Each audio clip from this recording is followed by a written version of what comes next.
International வாக்கிங்க்கு வந்து ticket ஃபார்மாலிட்டிஸ்லாம் முடிஞ்சு ஃபைனலாக இமிக்ரேஷன்லாம் முடிஞ்சு இப்போ வந்து இதான் இன்னைக்கான அவுட்ஃபிட். நானும் அப்பாவும் கிளம்பிட்டோம். போகலாம்ல, ஏர்போர்ட் லாக்லாம் போகிறோம். நம்ம போயிட்டு உட்காந்துட்டு வெயிட் பண்ண இடத்துல இருந்து பேசுகிறேன். ரொம்ப பெருசாக இருக்குது. இதில் எந்த இடத்துல உட்கார போகிறோம் வேறு தெரியலை எனக்கு. வர வழியிலே வெளியே சாப்பிட்டுட்டு நேராக போயிட்டு ஃப்ளைட் ஏறிட்டு ஃப்ளைட்லேருந்து கண்டினியூ பண்ணுறோம். சார் வீட்டிலேருந்து கிளம்பும்போது மனசு வந்து அப்படியே ஒரு மாதிரியாக இருந்துச்சு. எல்லாருக்கும் ஹோம் சிக் தானே வரும். எனக்கு வந்து ஹோம் சிக்கு, வில்லேஜ் சிக்கு, டிஸ்ட்ரிக்ட் சிக்கு, ஸ்டேட் சிக்கு, கண்ட்ரி சிக்கு, எல்லா சிக்கும் வந்துருச்சு. ஒரே மைண்ட் சிக்காக இருக்கேன். நல்லா இருக்கு இந்த வார்த்தை. நான் தான் கண்டுபிடிச்சேன், மைண்ட் சிக். என் லைஃப் எப்படியோ ஆரம்பிச்சிச்சு. நான் இந்த நாளை வந்து ரொம்ப வருஷத்துக்கு முன்னாடி எதிர்பார்த்தேன். லைக் ஒரு 2 வருஷத்துக்கு முன்னாடி காலேஜ் முடிச்சதோட. அதுக்கப்புறம் பொறுமையாக பல அடி வாங்கி இப்போ ஏர்போர்ட்டில் உட்காந்து விளாக் எடுத்துக்கிட்டு இருக்கேன்.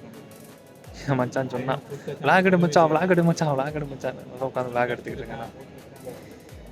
நான் தெரியல எப்படி இருக்கும், எனக்கு வேலை எந்த மாதிரி கிடைக்கும், அடுத்து நான் அப்படி எப்படி அப்கிரேட் ஆவேன் ஒன்றும் தெரியல.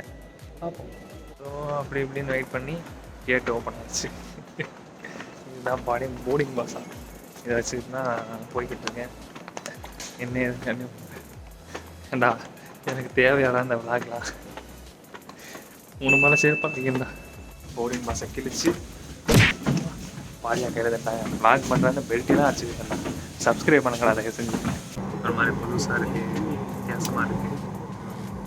என் கூட சேர்ந்து பறந்துவாங்க. பறக்கிறோம். ஷேக் பாய், முரு பாய், நவி ப்ரோ, செல்வா ப்ரோ, சித்தப்பு, மிஸ் யூ சித்தப்பு. அப்புறம் வேறு யார், நம்ம பாவாஸ், குரங்கு பாவா, கொக்கு பாவா, கரடி பாவா, குருவி பாவா. போயிட்டு வரேன். துபாய் வந்துட்டேன். ஏர்போர்ட்டில் என்னால் எதுவும் எடுக்க முடியல, பயங்கரமான டயர்டு.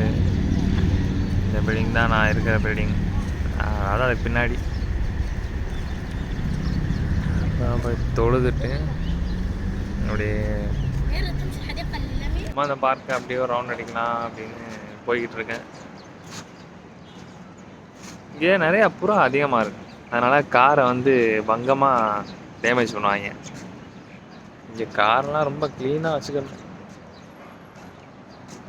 அந்த ஏரியா தான் புறாக்களுக்கெலாம் ஃபுட்டு போடுறோம்.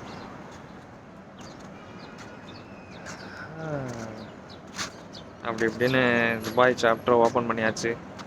ராக்கி துபாய்க்கு போனது 2 காரணம் தான். என்ன 2 காரணம், டைலாக்லாம் போடணும், எல்லாம் பண்ணலாம் தோணுச்சு. நிறைய ஃபார்மசி இருக்குது, ஏதாவது ஒரு இதில் ஜாபை தூக்கிடலாம். சப்ஸ்கிரைப் பண்ணிக்கோங்க காய்ஸ், இன்னைக்குன்னா அடிக்கடி வீடியோ வரும்.